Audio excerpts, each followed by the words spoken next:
रामपुर गांव में श्यामू और उसकी पत्नी गीता रहती थी। वह दोनों बहुत ही बुरे थे, आज बहुत खुश थे क्योंकि विदेश से उनका बेटा रामू आने वाला है। अरे जल्दी जल्दी हाथ चलाओ, रामू आता होगा। अरे भाग्यवान, चिंता मत करो, सब काम हो जाएगा। आपको तो कुछ चिंता ही नहीं है अपने बेटे की। इसी खुशी में उन्होंने बहुत सारे पकवान बनाए थे क्योंकि वह 5 साल के बाद गांव आ रहा था।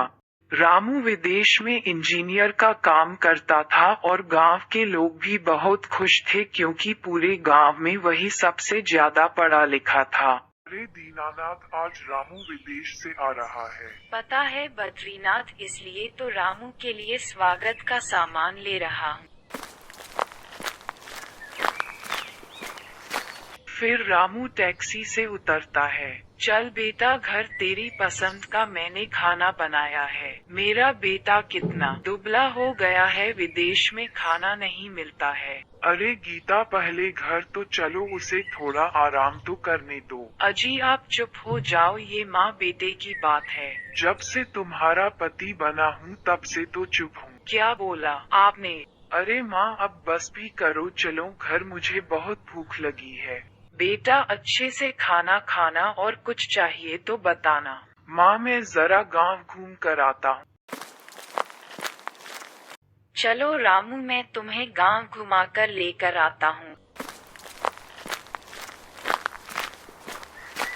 अरे श्याम चाचा, कैसे हो आप? मुझे पहचाना आपने? अरे रामू, तू कितना बड़ा हो गया है, मुझे तो लगा तू गांव को भूल गया है। नहीं चाचा, काम में व्यस्त था। अब आए हो तो कुछ महीने रुक कर जाना। हाँ चाचा जी। रामू, मेरा एक काम करोगे? बोलो चाचा जी, क्या काम करना है? बेटा, तंगी लाल के यहाँ से समोसा ला सकते हो। तंगी लाल की समोसे की दुकान थी जिसमें वह समोसे, भजिए, जलेबी, पकोड़े, ये सभी तरह का सामान बेचता था। लेकिन तंगी लाल बहुत ही लालची इंसान था। वह सभी खानों में मिलावट करता था और दुगने दाम पर समोसे बेचा करता था क्योंकि पूरे गांव में सिर्फ उसी की दुकान थी जहां पर समोसा बिकता था।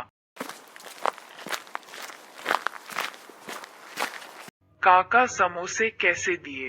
वैसे तो रामू 25 रुपए के समोसे हैं, लेकिन मैं तुम्हें 20 रुपए में दे दूंगा। ये बात सुनते ही रामू चौंक गया। अरे काका, क्या मजाक कर रहे हो? 10 रुपए में समोसा मिलता है और आप यहाँ पर 20 रुपए में बेच रहे हो। अगर तुम्हें समोसा लेना है तो लो, नहीं तो यहाँ से चलते बनो। अरे तंगी लाल, जुबान संभाल के बात करो। समोसे में मिलावटी सामान मिलाते हो और महंगे दाम पर बेचते हो। बात तो ऐसी कर रहा है जैसे कि 50 में समोसे खरीदने आया है। चलो, मेरा समय मत बर्बाद करो। रामू को मजबूरन ही तंगी लाल से समोसा लेना पड़ता है। तंगी लाल के इस व्यवहार से रामू ने ठान लिया था वह भी समोसे की दुकान खुलेगा और तंगी लाल से अच्छे समोसे बनाएगा और कम दाम में बेचेगा। माँ मैं कल से समोसे की दुकान शुरू करूँगा। अरे बेटा, तू पागल हो गया है?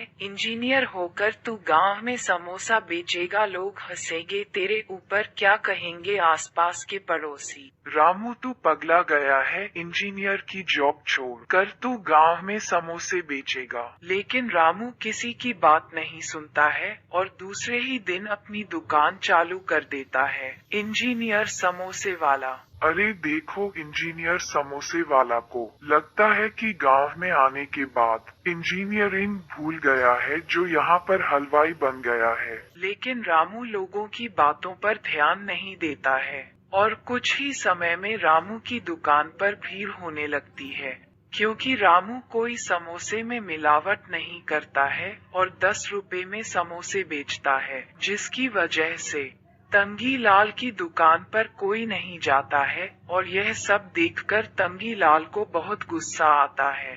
इसलिए तंगी लाल रामू के समोसे में जुलाब का पाउडर मिला देता है।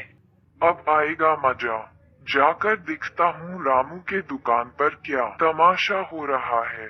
होगा क्या सरदार, सब डब्बा लेकर भागते होंगे।